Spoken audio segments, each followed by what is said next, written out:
this will be halfway through after this one. I'm going to start with, just to remind you, this is the period that we're talking about, so you can see where we're at.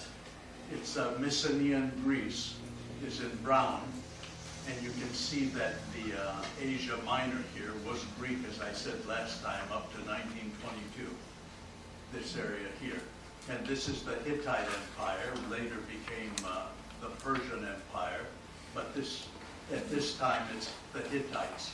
There's Troy, Messene is right there, where Agamemnon is, and we're trying to get access to the Bosphorus, into the Black Sea, the Sea of Marmara, and then into the Black Sea so they can trade. So that's just a reminder. Now what I'm going to do, I'm going to go through the first 9 books. Of course, it's going to be a summary because there's too much to talk about in an hour and a half. But I start with this slide, which is book 1, to show you a few things and the way I've set this up. First of all, in Greek, they're not called books. The ancients called them rhapsodes. I have the Greek word up there, rhapsodia. And a rhapsode means a lay, L-A-Y, or a song. But it means more than that. It means to stitch together. A tailor is called arapsi. So these are songs that are stitched together like in a quilt to make the Iliad, which is the complete quilt. So the thing is to identify the various pieces of the quilt, the songs, and that's what I've done in talking about this. For example, in book 1, I've divided it in 5 different pieces. Others can divide it in a different way, but some divisions are obvious. For example, the first 7 lines that I show up here are the proem. No one is going to object to that because every epic has an invocation, a prayer, and that's the first 7 lines. Then, if you read closely, you see that it divides into certain sections that probably could be sung on their own. So, in ancient times, these singers, the Homeridae, the sons of Homer as they were called, would go around singing these various songs. They didn't have to do the whole Iliad at once. You can't. It would take a whole week. They would do pieces. And whoever our Homer was, the final editor, took all of these various songs and put them together to create the Iliad. But they still can stand alone. For example, Apollo's anger, the quarrel, Achilles' anger, and the consequences of the quarrel. And then what I've done, I put the percentage of the book that is devoted to that time. I do that with every book in the Iliad, because that tells me where Homer puts his emphasis in the first book. For example, look at here, the quarrel is 50% of this book 1. Half of the book is on the quarrel consequences. So he emphasizes that more than the other, and I can ask the question, why does he emphasize that? What is it about that particular piece that needs that kind of attention? And you can do that with all of these books. So those are my divisions. Up here, I have some names. These names were names given to the book in ancient times. Translators don't use these anymore. If you look at the book that you're looking at, it just says book 1. Sometimes they assign names of their own to the book, but these were original. So this book was known to the ancient Greeks as the Plague or the Wrath. It had 2 names, and they were both equally used. So if they're equally used, I use both. It's like, again, the Bible. You have the story of the God creating man from the rib of Adam and God creating man from a fistful of dirt. They were both being used equally. So the Bible includes them both. The same with the Iliad. And it's interesting to have those names to see why they refer to them that way.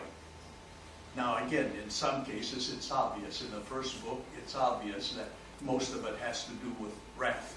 But the plague is very important too, because as a result of what happens to Chryses, the prophet, Apollo's prophet, a plague is the answer to that, which tells us something about the importance of what is going on, which we have to pay attention to. For example, in the first book, Chryses, the prophet of Apollo, comes to the camp of Agamemnon to request that he be given back his daughter, who has been taken prisoner. And he's offering ransom. He says, I'll give you money. Please return my daughter. She's the only one I have, etc. Agamemnon says, no, I want her for myself. As a result of that, Apollo, whom the prophet serves, sends a plague that begins to kill all the Greeks and their animals and all. When Achilles finally realizes what is going on, he says, we have to find out why the plague is killing so many of us. And he goes and asks and prays. He finds out that Apollo is doing this because he's angry because they're not returning the girl to her father, to his priest. And so that's how the story begins. Now, why is that important? It's important because it gives some justification to what Achilles is doing. He's angry. He has wrath. Why is he angry? Because his girl has been taken from him. He goes to a higher authority to get help. He goes to his mother, Thetis, who is a goddess, and says, this is what's going on. They took my girl when she was given to me, and I can't get her back. So Thetis is going to appeal to Zeus to help out. Well, the same thing is happening to Apollo, to Chryses. Chryses' daughter has been taken. He goes to a higher authority, Apollo. Apollo does something. He sends a plague. What's Zeus going to do? Zeus is going to let the Trojans win for a long time till they have to get Achilles back. Otherwise, they're going to lose. So the story is set up, the beginning, the wrath, the plague is important because it tells us something about the entire Iliad. What happens at the beginning is exactly what happens to Achilles. And then you can't say he's a crybaby for doing what he's doing. He's doing what even Apollo thinks is right. They should never have taken that girl. Now the proem is important because the proem usually sets up the entire story. And it's only 7 lines, so it's interesting to look at that. It starts out, sing goddess, the anger of Peleus' son Achilles. Now, just in that one line, the fact that he says, whoever the narrator is, sing goddess, today would say an author is inspired to tell a story, but not in classical time. Homer is appealing to the god to sing through him the story of the Iliad. Why is that important? Well, it's important because this is an oral society, and in an oral society you still don't have an alphabet, and if you don't have an alphabet, you don't have abstract thought. Homer can't say love made Helen run away with Paris. He has to say Aphrodite made Helen run away with Paris. Aphrodite represents love. She's concrete. L-O-V-E doesn't mean anything unless you have an alphabet. It's symbolic. If you don't have that, you can't think that way.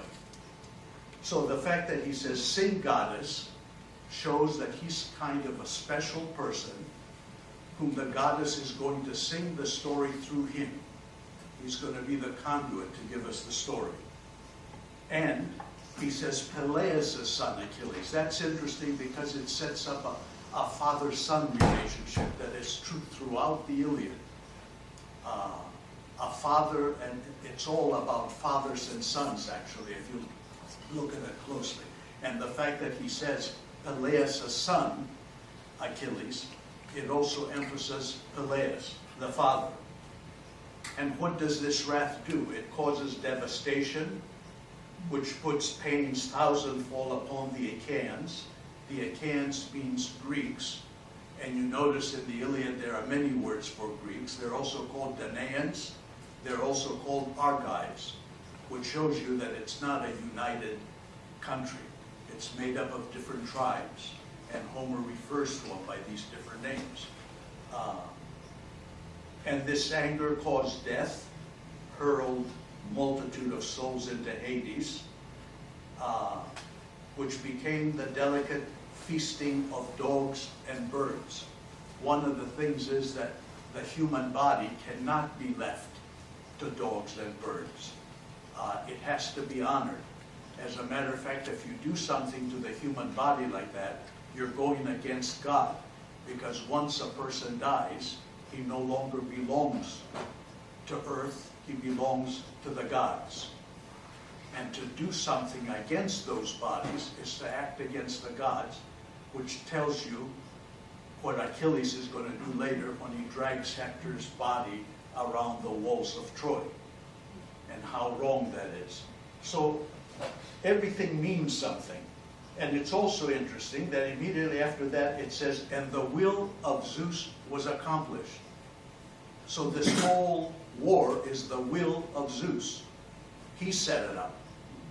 And that's where the other myths come in about maybe this was a way of getting rid of an overpopulated country, earth, just like the flood in the Bible, because this is the will of Zeus was accomplished. He wanted this war to happen. And then we're told, where should we start now? Since the time when first there stood in division of conflict, Atreus' son, look at again, it's Atreus' son, it's Peleus' son, it's so-and-so's son. It's always the emphasis on the father, which is also interesting because in the Iliad, it's age that's revered. The older you are, the more important you become. Not so in modern society. And the reason for that is because there are no laws yet, and you don't have cases that you can rely on. I can't say, oh yes, this occurred Smith versus Jones in the 1930s. You don't have records. What you have are old people that you can go up to and say, what happened when you were younger 30 years ago? How did you take care of this situation? That's why somebody like Nestor, who is the oldest hero in the Iliad, is so revered, and his word means so much, because he has memory, and the others don't. So age becomes very important. So that's the probe. Then when we go, I'm not going to go through all of these, but there are certain things I want to pick out. When we go to the lines that talk about Apollo's anger, oops, this here. There are two words that become very important in the entire Iliad. These letters should be larger. The two words are apina, A-P-O-I-N-I-O, which means ransom, and another word that's very similar to that, P-O-I-N-E, which also means ransom. And this makes a lot of difference when we come to Agamemnon, who wants to bring Achilles back and is willing to give him ransom. He says, not only will I return the girl I took from you, but I'll give you all kinds of money and gifts. As a matter of fact, he gives him whole cities that he can rule, in addition to gold, etc. And at the very end, he says, you can also have your choice of one of my 3 daughters, which is a trick, because if Achilles falls for it and takes one of the 3 daughters, he becomes the father-in-law of Agamemnon, and he's under his thumb. But he's clever enough not to take it. But those two words make a difference, because the first one, apina, is the ransom that you give for something that has been taken and you want it back and you're willing to pay ransom for it. Whereas the second kind of ransom is the money you give, the amount you give for something that you yourself did wrong. Agamemnon is going to insist that he is giving apina, and Achilles is waiting for pini. He's waiting for that, which is an apology. Apologize that you did something wrong and you're willing to pay for what you did wrong. But that's not what Agamemnon is doing. That's why when at a certain point in Book 9, as you'll see, when they give gifts to Achilles, Odysseus, who takes the message to Achilles, says verbatim everything Agamemnon has said except the last two lines, which are, remember that I'm giving you apina because I am the greatest. Odysseus is clever enough to say, I better not say that. So he keeps them out. But Achilles realizes it anyway. So that's what happens with Apollo's anger. We go through, it's discussed why he's angry, as I said, because his priest has been not treated fairly. And then we go to the quarrel, which has to do with what constitutes the best in a warrior. The line that is repeated over and over again throughout the Iliad is the best of the Achaeans. And it has to do, does power make one best? Do deeds make one best? Agamemnon is a king, so he thinks he's the best. And he keeps saying so. Achilles thinks that it's deeds, what you do, that makes one best. And that is argued. And that's the whole idea at the beginning why Achilles gets angry. He's doing all the work, he says. He has held 23 raids during the 9 years of war so far. And he has amassed a great deal of money that he shares with Agamemnon, etc. So why isn't he the best? He's also known as the greatest warrior. Why doesn't that make him the best? And that's the argument that we have in that part, which takes up 12% of that book. And then finally, one other thing that is important, something that Achilles knows that we don't know yet. And we don't know that till we get to Book 9. And I want to show you those lines that become very important.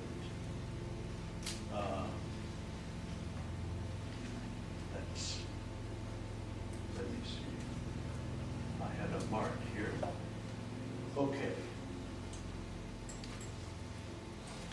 These lines, these come in Book 9, around 410. Achilles says, a man's life cannot come back again. It cannot be lifted nor captured again by force when it has crossed the teeth's barrier. For my mother Thetis, the goddess of the silver feet, tells me I carry two sorts of destiny toward the day of my death. Either if I stay here and fight beside the city of the Trojans, my return home is gone, but my glory shall be everlasting. But if I return home to the beloved land of my fathers, the excellence of my glory is gone, but there will be a long life.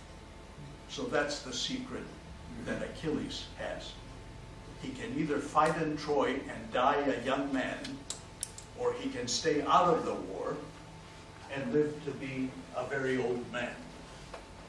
So why doesn't he do that? Because life for the Greek warrior means to excel in war. And he wants some kind of immortality, to be remembered in the memory of those that are living. And so he wants to do as much as he can to be remembered that way. But if the warrior code under which he lives is destroyed by Agamemnon taking his woman, meaning that if I'm given something by the army, like a woman, that should be forever. That's something that cannot take it back, because that's honor. If it can be taken back, where's the honor? How can it last?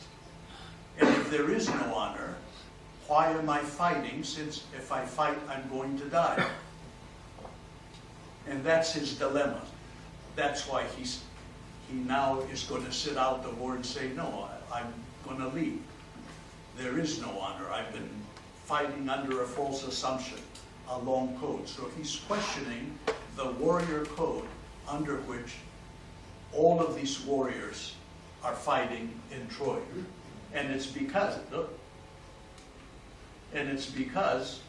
of his fate.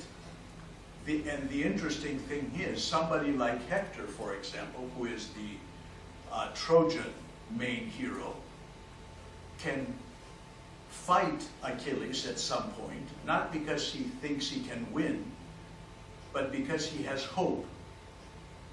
He hopes that things might change, that even though Achilles is the stronger, he might win. I mean, the gods might do something and make him a winner. It happens all the time. So people have hope. Achilles doesn't have hope because he knows his fate. He is going to die if he fights in Troy, and he's going to live if he doesn't stay in Troy. And that makes a lot of difference, the way he looks at things. So that's what's happening there. And then when we go to the next part here, which is his anger, it talks about the things I've just been saying, but it introduces another important character, Nestor.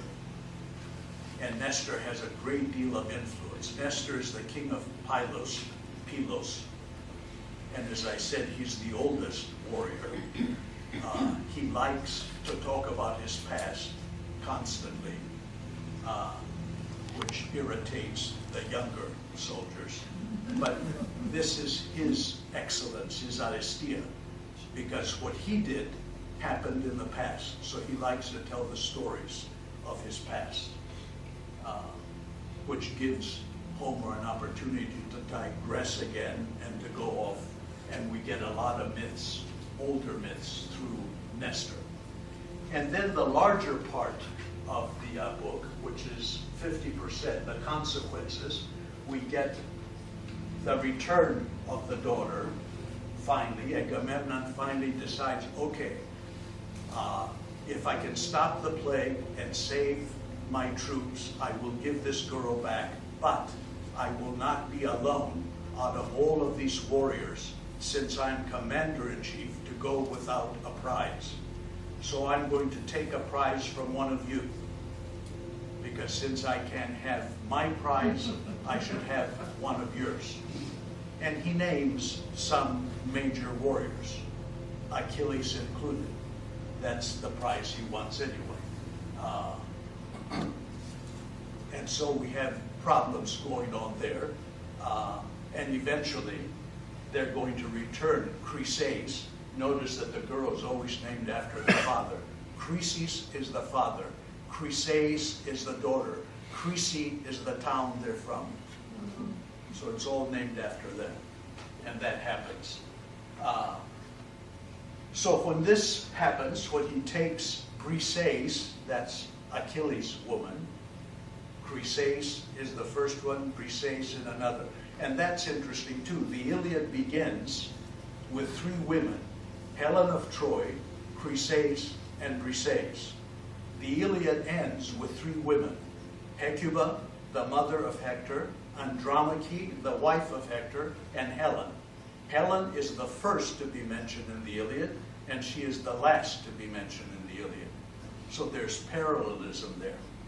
And even though this is a patriarchal society, and women don't have much to say or a place, the Iliad does depend on the three women that start it all and the three women that see it end at the end, which is interesting. So the question now becomes in this 50% section, why does Zeus grant Thetis, the mother of Achilles, what she wants? She goes to Zeus, that's her, and that's Zeus. She goes to Zeus to beg him to let the Trojans win till the Greeks get so desperate that they ask for her son to come back. Now, why would Zeus grant her such a thing? And again, the audience knows their story, but we don't, as readers, till much later. It seems that Thetis, that Zeus at one time was in love with Thetis, and he wanted her as his wife. But a prophet told him that if you marry Thetis, she will bear you a son that's going to depose you, because he will be more powerful than you. And if you know the story of Zeus, Zeus deposed his father. Before him, there were three generations of gods in the Greek pantheon. It starts out with the sky and earth, Kronos, and then it comes to his father and his wife Rhea, and in each case the son deposes the father till finally Zeus is the third generation of the gods, and there are no more after that. So a lot of things happen in threes because of what I just said. There are three generations of gods, so three is the magic number throughout. As a matter of fact, in a genealogy, it's the father, the son, and the grandson that counts. After the third generation, it doesn't really matter too much. It's the three generations that count. If you have a great-grandchild, that's a little far from you. It's not quite part of your circle, according to the Greeks. So Thetis goes to Zeus, and you notice in this painting by Ingres, the greeting for a god or anybody important.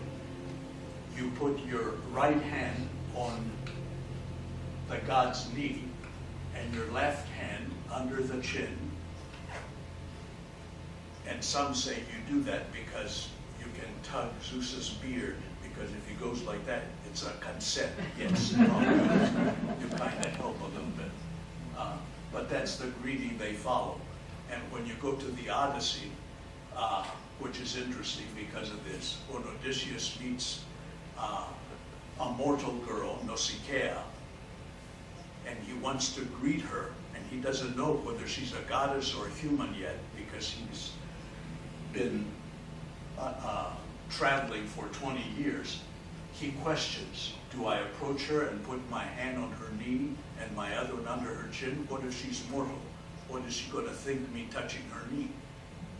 On the other hand, if she's a goddess and I don't do it, will I be punished for not greeting? So he has to decide how he's going to approach her. And it becomes a very interesting passage what he comes up with, and shows how clever he is. But that's the greeting. So that's why Zeus is going to listen to Thetis, because he owes her. He was going to marry her. He was advised not to, so he made sure to marry her to an old king, Peleus, a mortal. And they had a child, Achilles, who became the strongest warrior of all. So we can see what might have happened had he been his son. Knows about so now he owes, and usually she's in the background someplace listening. And later on in this passage, she's going to question Zeus. What did she say to you? What did she do? What did Thetis do? So there's always bickering between the few, and that's used for comedy in a way. There's always a scene, as we have here, the choral on Olympus. The books usually end with going to Olympus and listening to the gods bicker and complain. And of course, it doesn't mean anything because they're immortal. So nothing that they say or do has any meaning because nothing can happen to them. And it's usually done for a light, to lighten up the situation. So that's book 1. Now when you get to book 2, which it goes by 3 names in ancient times: Dream, Trial, and Boeotia, which is a place.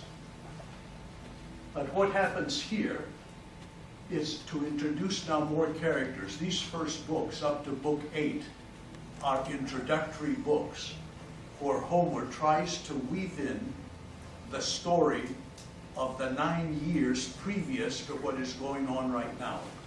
But he tries to do it as it's happening now, as if it's a continuous narrative.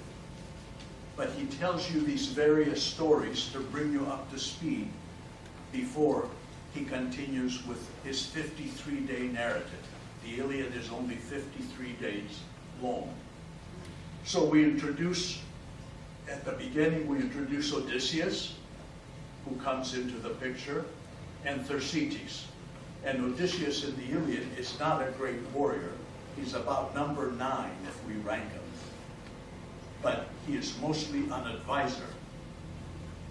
They honor him because of his mind. And you see that in this first part of book 2. Because Agamemnon has a dream. It's Zeus now getting underway, trying to do what he promised Thetis, to help her son. So he sends a dream, and a dream has to be concrete, as I said. We don't have abstractions yet. So a dream comes and stands by his head and tells him that he's going to win the war finally. And he's to go out and tell the troops to get them all riled up so they can go and fight. But what Agamemnon does, he thinks he's being clever. He's going to use psychology on his troops. And he goes to the troops and says, I think we're not going to win. So why don't we go home? Thinking that the troops are going to say, no, we're not. We're going to stay here till the end. Well, they don't. They rush to the ships because they've been here for 9 years. Now he doesn't know what to do. And that's where Odysseus comes in and tries to get these men back, again, by using psychology to get them all back.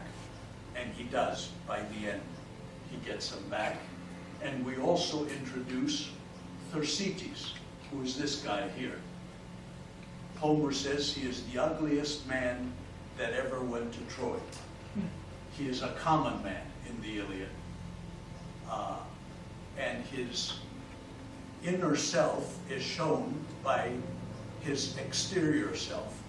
He's hunchbacked, he's ugly, he's old, and it's the first time that Homer describes anybody in that way. But what's important about Thersites, he's a common soldier who is the first man in history to stand up to Agamemnon and say to him, you know you're wrong. What you did is wrong. You should not have taken a woman of somebody else. And it's we that do the fighting while you get all the glory. So it's the first man in history that stands up for his rights. But you can't do that in Homeric Greece. So Odysseus almost beats him to death. And everybody approves of what Odysseus is doing. That a common man should have the goal to stand among princes and complain. But nevertheless, it is interesting that he stood up, that nobody before him has had. So that's the important thing of the first part here. And then we begin battle preparations for the first battle. There are 4 battles in the Iliad, and this is the first. But it really doesn't get underway till much later, book 4. But we talk about it. They're going to do this and the other, all kinds of things. And then we get this large part, notice it's 45% of the book, the catalog, where Homer's going to go through everyone that has come to fight in Troy, naming all the kings by name, naming all their subordinates, naming the ships and how many were in each ship, naming the countries, the cities that they had under their power. And this is what people, as I said, were waiting for. How can one man memorize all these things and sing this? So this was a feat to show the intelligence and how great Homer was, the catalog. And it's the part that I said most people skip in book 2. But it's mostly the greater part of that book. When you get to 3, now we have a big digression. Because as I said in the first lecture, Homer digresses often to make his audience wonder what's going to happen next. Since they know the ending, we all know what's going to happen.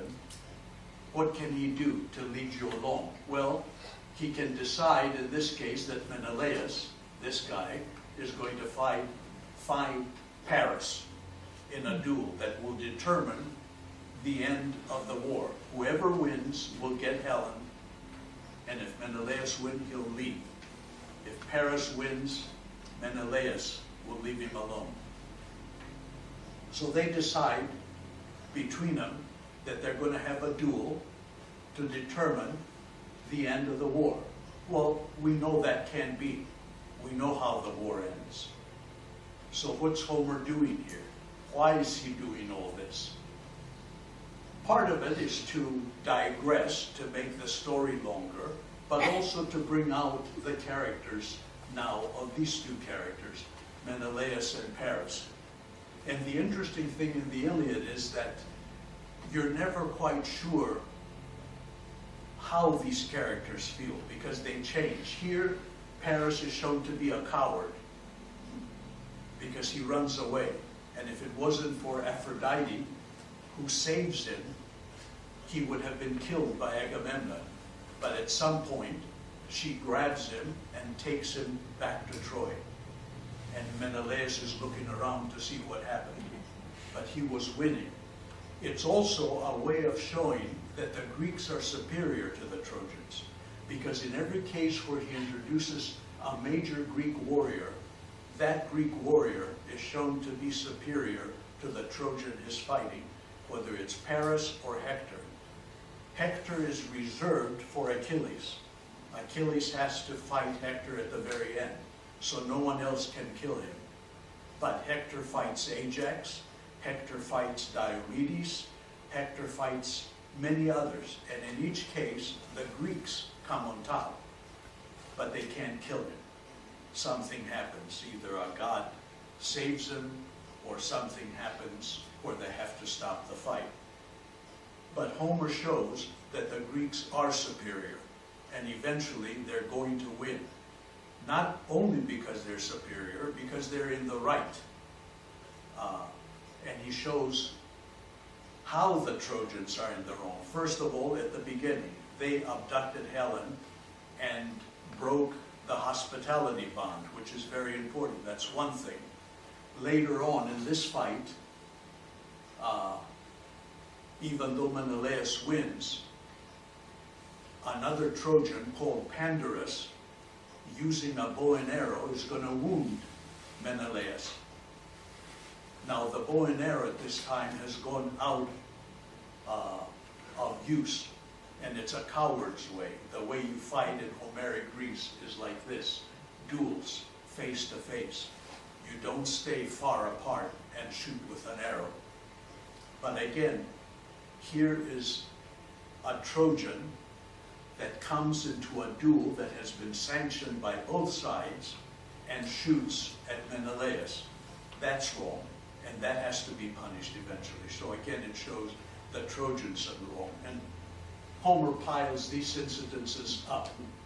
So that's the duel. Another interesting thing that you see here is the duel begins, and this is done often, but it stops before it's completed, and Homer introduces another song, another line, Helen.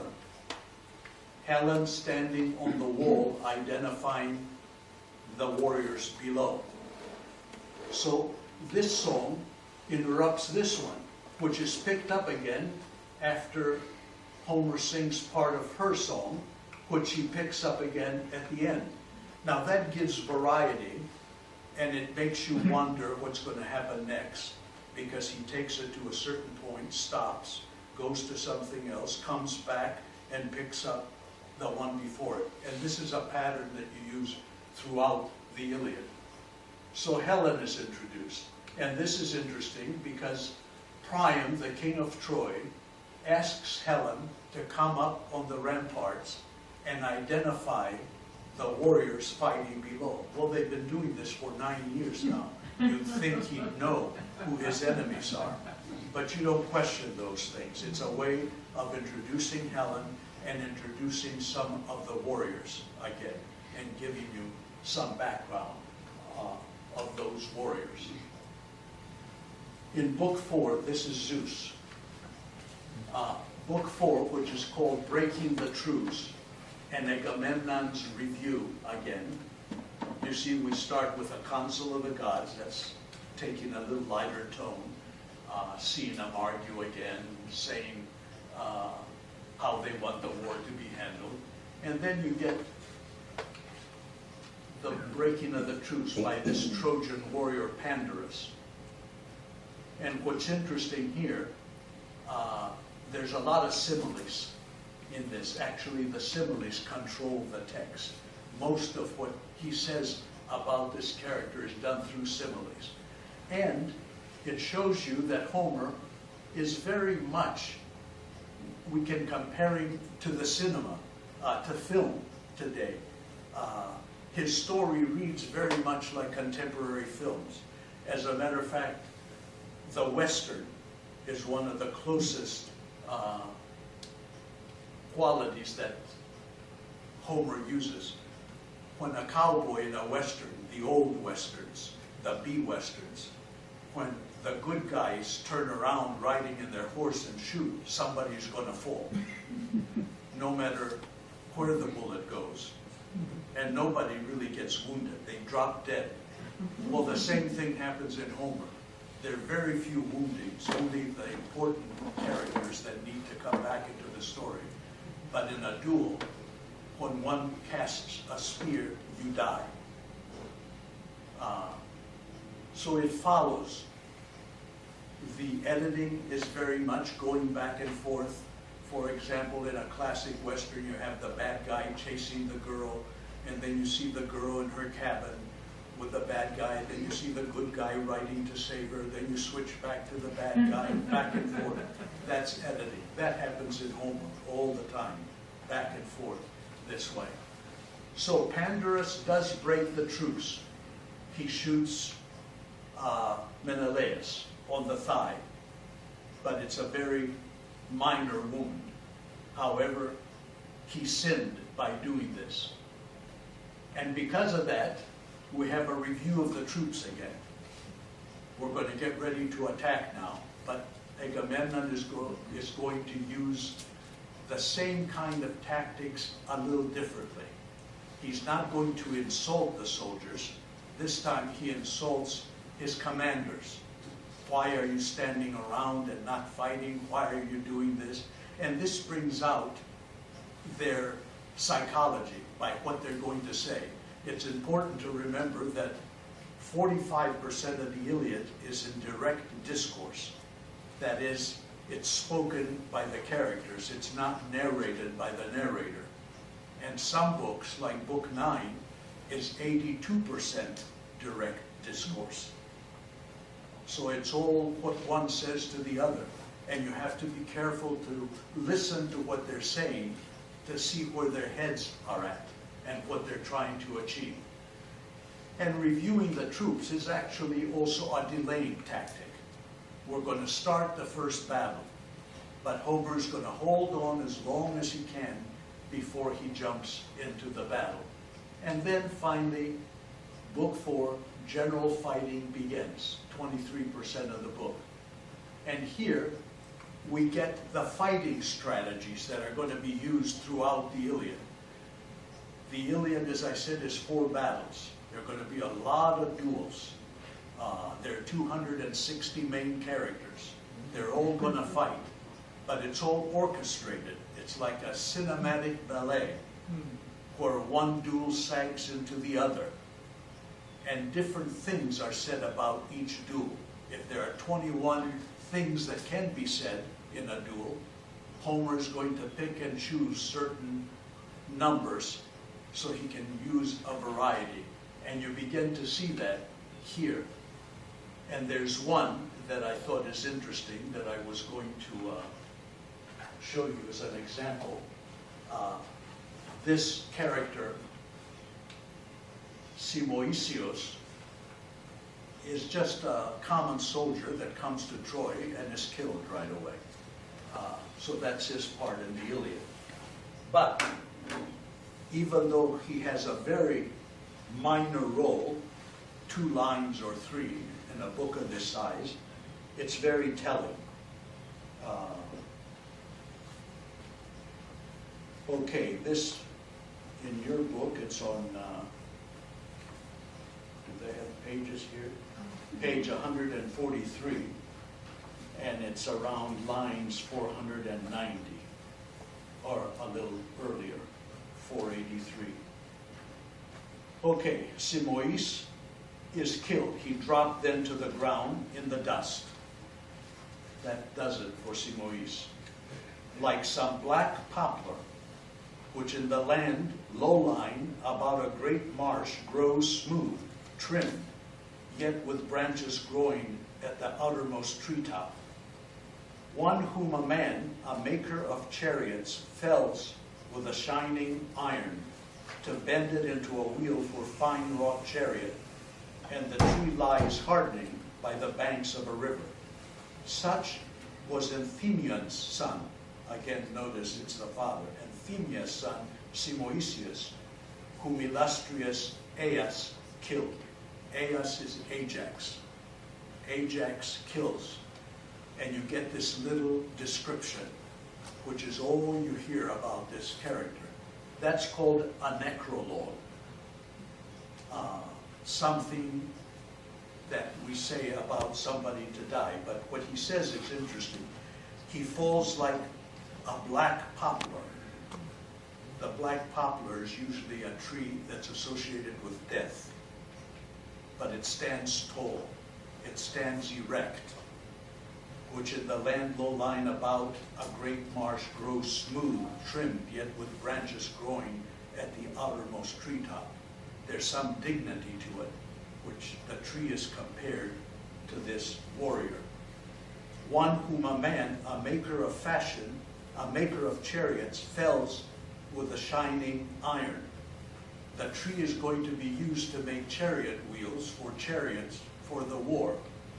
Here's a man that dies in the war only to serve the war, because his death just means more chariots, more tanks are going to be built. So it's a comment against the war itself by saying this about him. And the tree lies hardening by the banks of a river, just like the body lies hardening now before the tree is going to be used for wood. Such was Enthymion's son Simois, whom illustrious Ajax killed. His father's name is Enthymia, which means flower, which means spring, which means renewal of life. So all of those associations are given as this soldier, who is named only once right here, dies. And then it goes on to say some other things that are interesting. How they're beside a brook, and how he'll be missed by his mother, etc.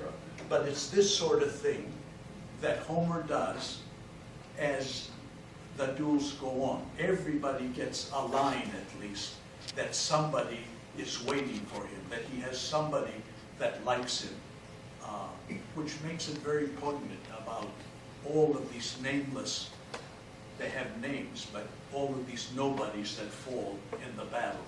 And you get many of these now, many of these necrologues as we go on. Diomedes, who is the young warrior. This book is one of many that is devoted completely to one of the warriors. It's called the Aristia of the warrior, the excellence of the warrior. That's why it's called Diomedes Aristia in Greek, to show his excellence. He becomes the surrogate of Achilles. While Achilles is absent, sitting out the war, he represents what Achilles would have been like had he stayed in the war. How a true warrior should really act in battle. And that's what we are mentioning in this book. It starts out, he excels in the battle. We introduce Aeneas, who is another Trojan warrior. Pandarus is killed. He kills Pandarus, who wounded Menelaus. He is such a great warrior that he even fights the gods. He wounds Aphrodite, even wounds Ares, who is Mars. I'm using the Greek name for all of these. Aphrodite is Venus. Ares is Mars. Zeus is Jupiter.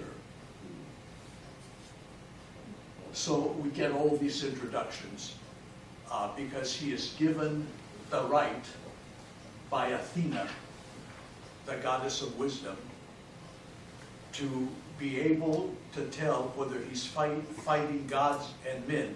And Athena tells him, don't fight any god except Aphrodite. She hates Aphrodite because remember, it was Aphrodite that was given #1 in the contest. So both Hera and Athena hate her. So any chance they get, they're after her. So you see him fighting for 50% of the book. It's all on his fighting.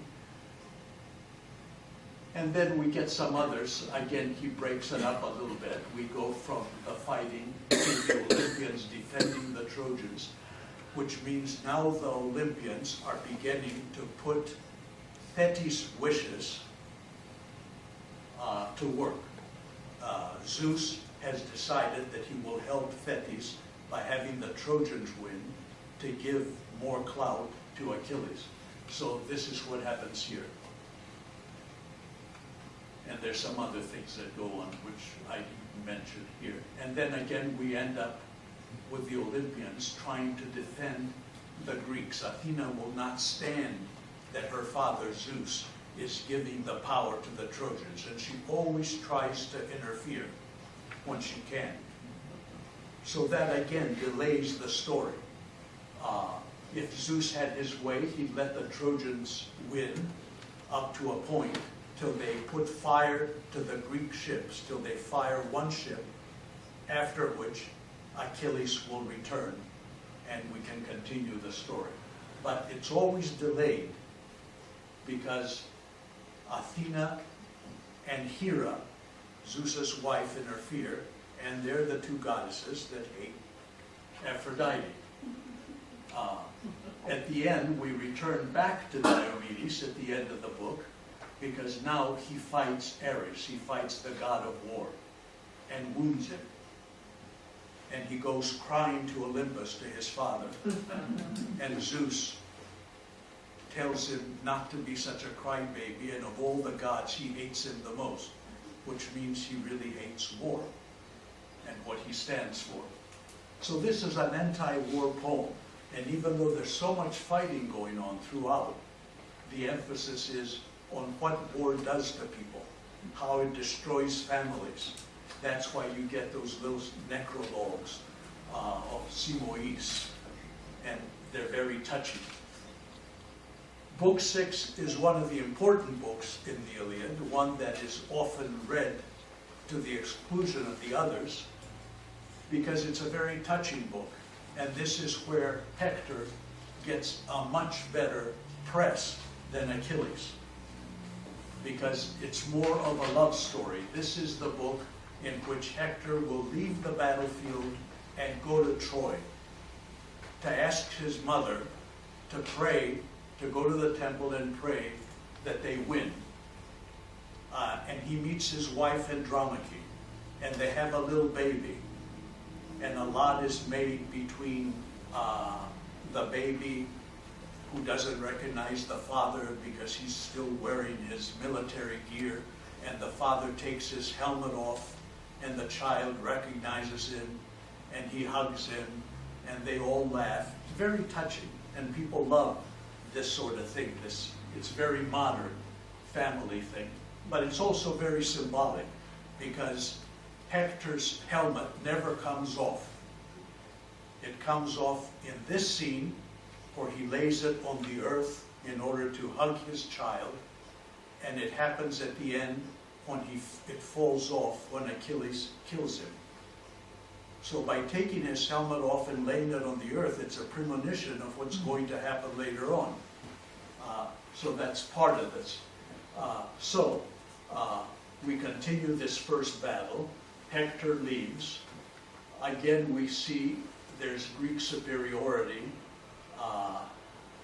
Once the gods are absent, if they're doing something and they're not looking at what's going on, the Greeks always are superior in war, which tells us that without the gods' help, the Trojans are no match for the Greeks. It's only when the gods are there to help that the Trojans excel. And there's an interesting little aside again, which I want to show you, because this happens often. It's Menelaus meeting a Trojan by the name of Adrestos, and that's in book 6. He meets him, tells you something about the characters, how Homer uses psychology throughout these books. Let me see, around 45. This is book 6. It's over here earlier. Okay. Menelaus, with a far-shooting shadowed spear in his hand, stands over this Trojan, ready to kill him. And the Trojan, but Adrestos, catching him by the knees, remember putting your hand behind the knees, etc., supplicated. He says, "Take me alive, son of Atreus, and take appropriate ransom. In my rich father's house, the treasures lie piled in abundance. Bronze is there, and gold, and difficulty-wrought iron. And my father would make you glad with abundant repayment were he to hear that I am alive by the ships of the Achaeans." So he spoke and moved the spirit inside Menelaus. And now he was on the point of handing him to a henchman to lead back to the fast Achaean ships. Menelaus is willing to take him prisoner, because one of the things is, if you can prevent killing somebody, you're better off, because you're going to get money for it. You can always trade these warriors for money. And in the Iliad, we're only concerned with the warriors who are upper class. We never mention the troops, who are just people. We always emphasize these warriors, and they're all sons of kings or kings themselves. So to capture one means you're going to get a lot of ransom. And one of the purpose of fighting is to capture as many as you can so you can get the money. That's because the more money you get, the more gifts you get, the greater the glory. So Menelaus agrees to this. He's ready to hand him over to one of his men to take him back to the camp. And now he was on the point of handing him to a henchman to lead back to the fast Achaean ships. But Agamemnon came on the run to join him and spoke his word of argument. He says, "Dear brother, O Menelaus, are you concerned so tenderly with these people? Did you in your house get the best of treatment from the Trojans? No. Let not one of them go free of sudden death at our hands. not the young man, child that the mother carries still in her body, not even he, but let all of Ilian's people perish, utterly blotted out and unmourned for. Shows you the difference between the two brothers. Menelaus, whose wife has been taken, abducted, is willing to listen to reason, but not Agamemnon. He wants them all dead. He doesn't care what they have or how much ransom he might get from them. So you get that kind of story throughout the Iliad. And then there's another important group, Diomedes, who is the man that in the last book had the Odysseia, meets a Trojan by the name of Glaucus. And that's important because it touches one of the important themes of Homer's Iliad, the whole Iliad. And that comes around line 119, as I have here, 119. Yes. It's a little later, actually, than that. It's on page 175. When these two people meet, again, to show you what a warrior should be like, when Diomedes meets someone from the opposite camp that he is to fight, and he hasn't met him before, and he doesn't know him, he stops and asks, "Do you know who I am? Do you really want to fight me? Are you a man or a god? If you're a god, I can't fight you. If you're a man, I'm probably better than you, so you better think twice." That goes on constantly in the Iliad. And Glaucus, who he hasn't met before, responds to him. He says, "High-hearted son of Titus," again you see the emphasis of the father, the son of Diomedes' father is Titus. "High-hearted son of Titus, why ask who I am of my generation?" And this is the important line. As is the generation of leaves, so is that of humanity. The wind scatters the leaves on the ground, but the live timber burgeons with leaves again in the season of spring, returning. So one generation of men will grow, while another dies. Famous lines that have been used by other authors ever since. Dante uses them, Virgil uses them, contemporary poets use them, comparing people to leaves. Just like leaves fall in the fall, and you get new ones in the spring, so is humanity. And no one leaf is any better than any other. And it goes on in this way. And then Glaucus gives his genealogy, which is also common in the Iliad when people meet, in order to show how important they are, that they have important ancestors. They will give their genealogies and will try to pick the material from the genealogy that supports who they think they are, how important they are.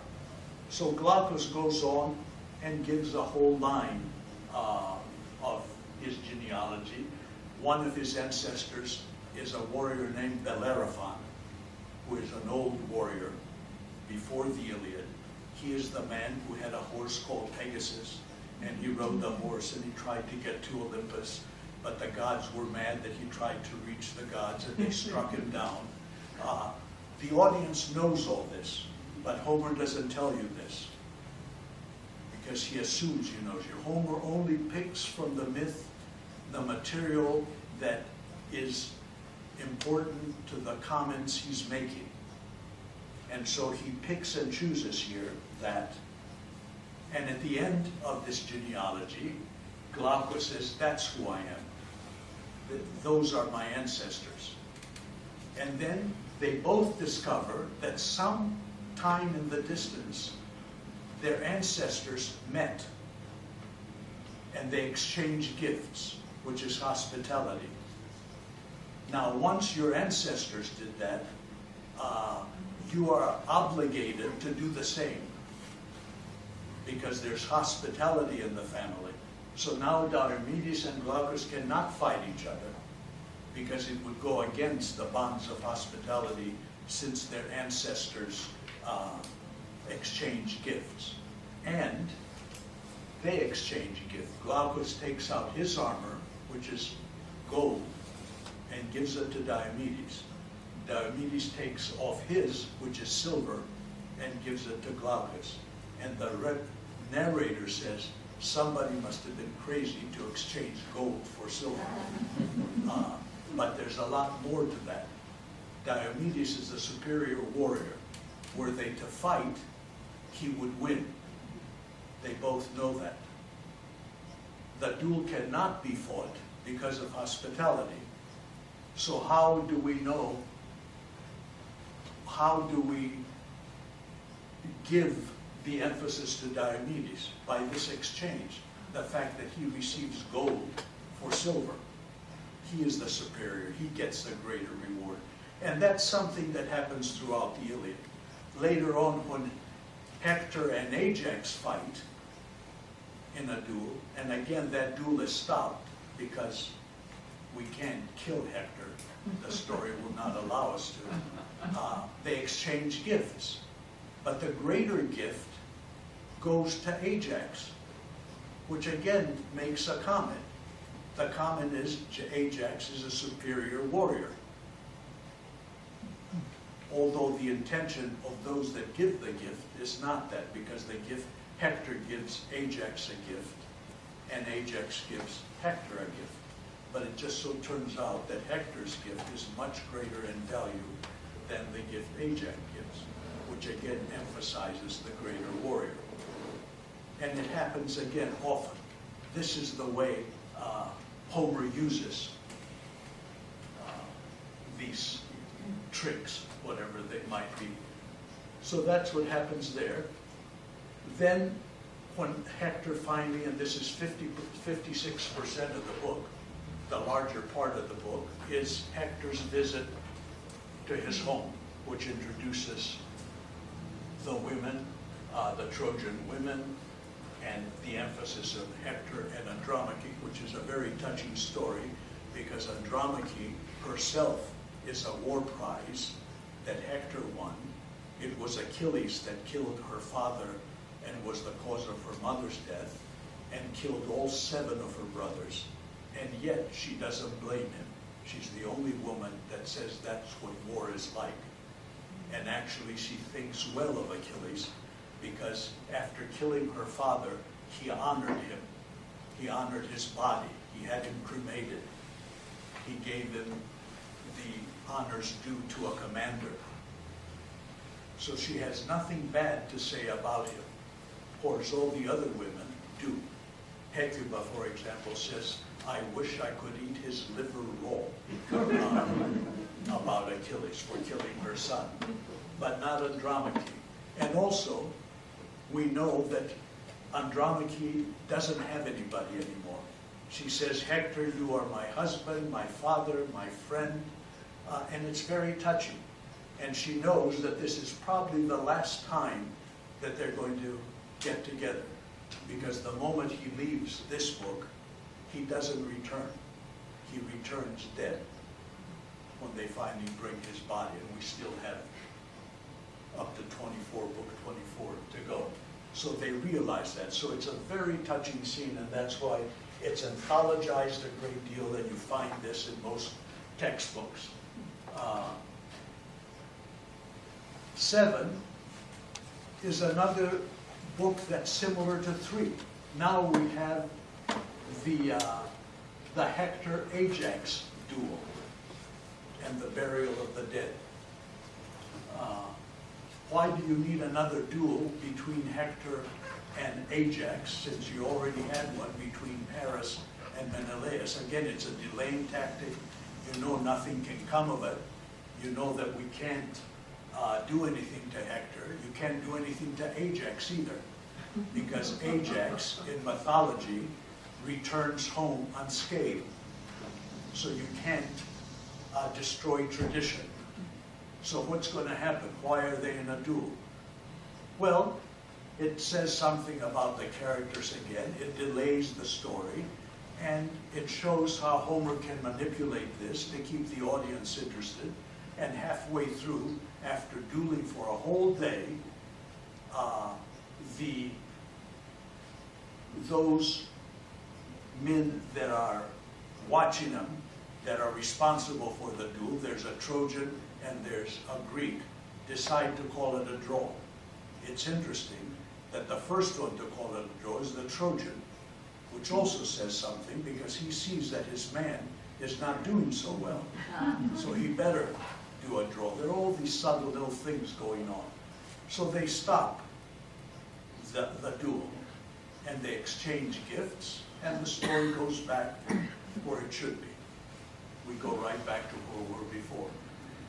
But you introduce people, you see more fighting, then comes Hector and Paris finally come back into the battlefield. Remember, Paris was taken away in Book 3 in his duel by the goddess Aphrodite, and he was sent home. Now we pick up that story in Book 7. Where is Paris in the meantime? Well, he's moping in his room with Helen. And we pick him up there. Hector is mad at him for running away like that or being taken away by Aphrodite.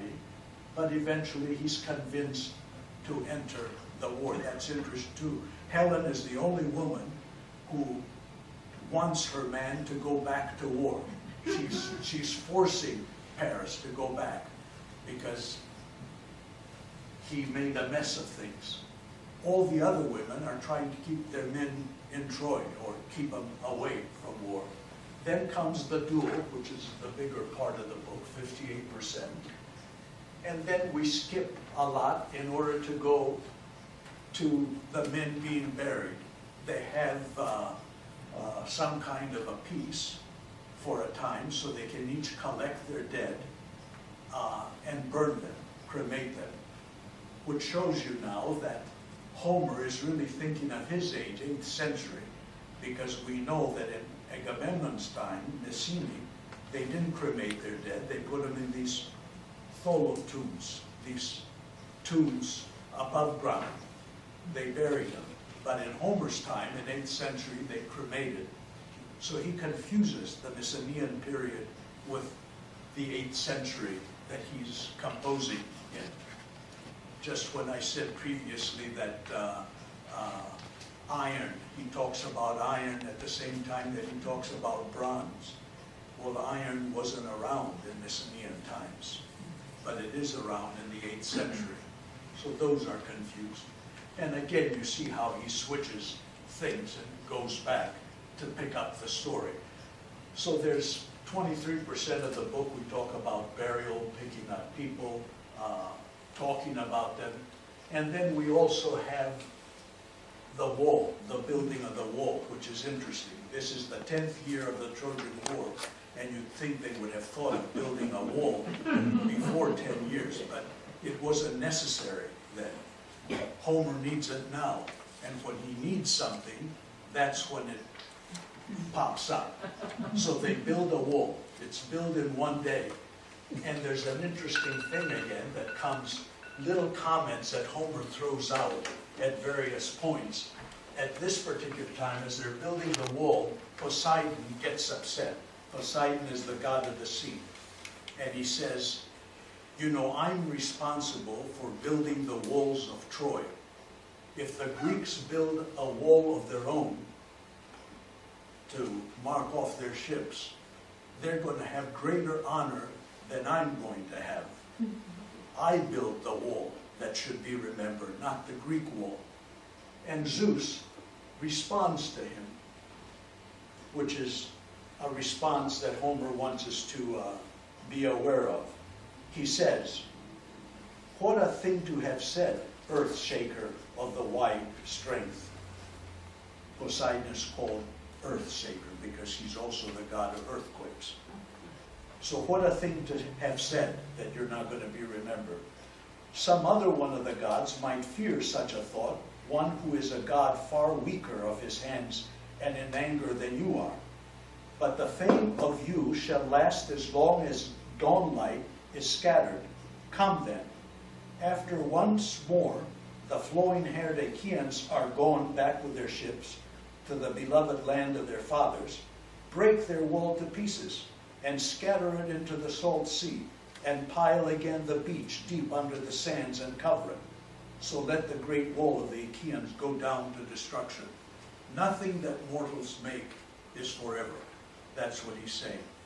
So eventually the war is going to end. These are mortals. They're going to die off. They're going to leave. Just cover everything up with the ocean, and nobody will ever know they existed. Which is a theme that he mentions often throughout. And that's where the Iliad becomes important, because of these little comments throughout. The leaves, humanity is leaves. Mortality is something that is not lasting, and you don't really have to worry about it that much. And also he's making a comment. What does all this mean? All this struggle, all this death? When someday, 100 years, 1,000 years from now, who's going to remember anything like this? And it's also a comment on Homer, because at the same time he says, my book is going to remember all that. That's why he's important. Otherwise, everything would be lost. Book 8 begins the second battle. All this time we're fighting the first battle. Now with Book 8, Zeus really gets underway and says, I have to now keep my promise to Thetis. I have to get the Trojans winning. I have to get Hector to the ships so he can set fire to the first ship. After which, I will have done my duty, and we're going to go back to the war, and the Greeks are going to win eventually. But he will have taken care of his promise. So that's what we have here. And we start out with Zeus calling an assembly to tell the gods now to lay off. They're not to help the Greeks anymore. They can watch. Now it becomes like a sports event. They're going to set up on Olympus and watch these people fighting below and amusing themselves. And the second battle began, which is 53% of the entire book. And then you get Hera and Athena debating the day's events. They're upset. The Trojans are winning. They can't do anything about it. And eventually Hera is going to have to come up with some kind of a trick to get Zeus asleep so they can help the Greeks, because they think they're losing. That comes later. And finally, it becomes after they stop at night. They don't fight at night, they fight in the day. It's night, where Hector calls an assembly, which parallels Zeus calling an assembly, the Greek assembly. Then you have a Trojan assembly, because Hector now thinks his time has come. And he's in danger of committing hubris, of committing excessive pride. He thinks because he's winning that he's superior. And he's forcing his troops to end the war. He thinks this is it. One final push, and they will have it. And this is when the Greeks decide that we really need Achilles. If Zeus is going to honor the Trojans, if they're going to do all this, we had better do something and get Achilles back. And we come to Book 9, which is one of the important books in the Iliad, the Embassy to Achilles. This is the book that's 82% in direct discourse. It's made up of 6 speeches. Odysseus gives the first speech, Achilles responds. Phoenix, a warrior we haven't met yet, gives the second speech, Achilles responds. Ajax gives a speech, Achilles responds. That's 6. And they're all trying to convince Achilles to come back. And they're doing that by offering gifts.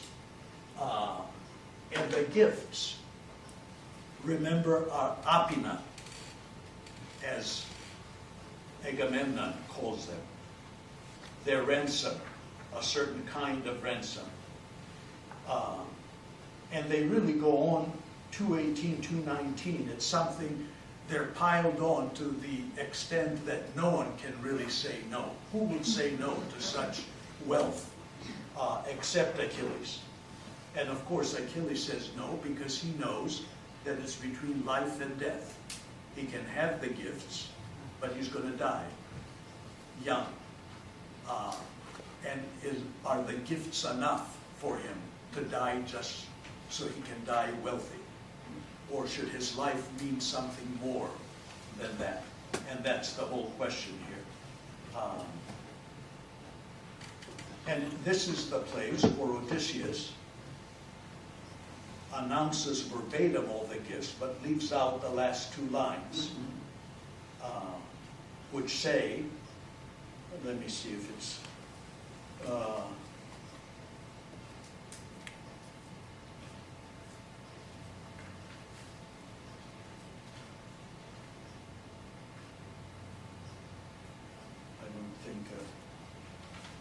I didn't mark that probably. Oh, here it is. The last two lines that Agamemnon says after he enumerates all the gifts, which take up 2 pages. He says, and let him yield place to me. That's what he's telling Odysseus. Tell Achilles all of this, and let him yield place to me inasmuch as I'm the kinglier, and inasmuch as I can call myself born the elder. And just before that, he also says, which is interesting, let him give way, for Hades gives not way, and is pitiless, and therefore he among all the gods is most hateful to mortals. He's talking about Hades, the god of death. So he's giving the gifts to Achilles, but he says Achilles has to recognize that I'm king, I'm the greater, I'm the best of the Achaeans. But he can have all these, including one of my daughters, as wife. And those are the lines that Odysseus eliminates. But what he doesn't eliminate, what he doesn't notice, is that word apina, which means ransom, not some payment for something you've done wrong, but I'm going to buy you off. And the ambassadors, who are made up of 3 men, Odysseus, Phoenix, and Ajax, are the 3 men that are sent to win him back. The first 2 all understand that it's ransom and think nothing about it. So, when Odysseus gives his speech, Achilles' answer is, I'm leaving the following morning. He realizes what is being done, and he says, I'm not staying here anymore. Now I'm going to go home completely. Then Phoenix, who is actually his mentor, gets up and delivers the longest speech in the Iliad, because he goes off to give us some other myths, very interesting myths. The myth of Meleager, a myth called the myth of the prayers, all as parables of what Achilles should do. So Phoenix gives his story, and since he is someone that has brought Achilles up from a child, Achilles listens more closely. There's a bond between them. And he says at the end of the speech, well, let's wait till morning and I'll see what we're going to do. Now, a moment ago he said he's leaving. Now with Phoenix' speech he says, let's see what I'm going to do. I'll think about it. And then Ajax, who is considered to be actually a big buffoon, you know, like Ajax, the foaming cleanser, that kind of thing. He's always considered to be not very bright, but very powerful and a good heart. He gets up and says, let's get out of here. Achilles isn't going to listen to us, even though we come as friends. His speech is the shortest, only a few lines. But he says the magic word. He says he won't even accept this pini. He's the only one that realizes that it should be money to make up for the wrong that was done to him. And here is the least intelligent of all realizing. Achilles hears this, and he says in response, I think I'm going to wait around till the fire comes to my ships. And if they do come to burn my own ships, then I'll do something about it. So it's Ajax that wins him over.